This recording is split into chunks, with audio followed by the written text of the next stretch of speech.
Nickname for him Superman, because he hit a car probably about 130, maybe 140, and walked away with minor cuts, bruises, and of course the bike is totaled. But we just couldn't believe how, you get scared for those couple seconds when you're running over to him, like, oh my goodness, how bad is this gonna be? He was in a lot of pain, but he lived to walk away.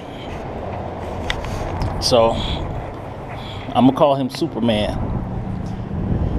But just glad none of my friends were seriously injured this year. Because a lot of crazy stuff go on. Just seen a couple go down yesterday at bike night, and people just for some reason want to fly and speed, and it's not called for that.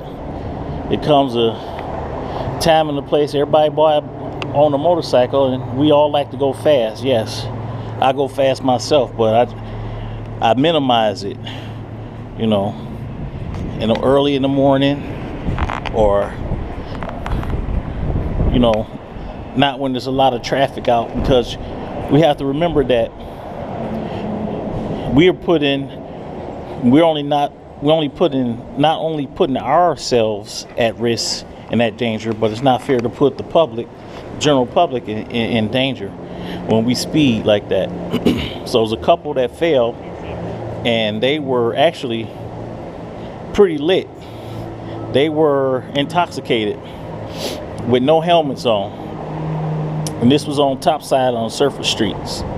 They were both pretty bloody. I didn't know the couple, but the girl flipped off, and the guy was up under the motorcycle and slid, so we had to pull the bike up off him.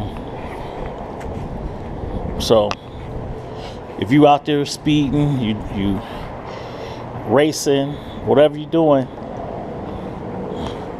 just be careful, buckle up, try to minimize your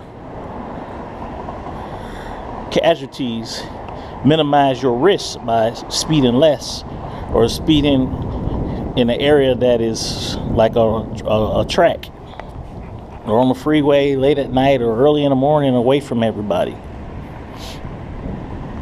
At the end of the day, everybody want to go home to their loved ones, to the girlfriend, to the wife, whatever, to the husband. This is what we do. But we can be safe while we're doing it.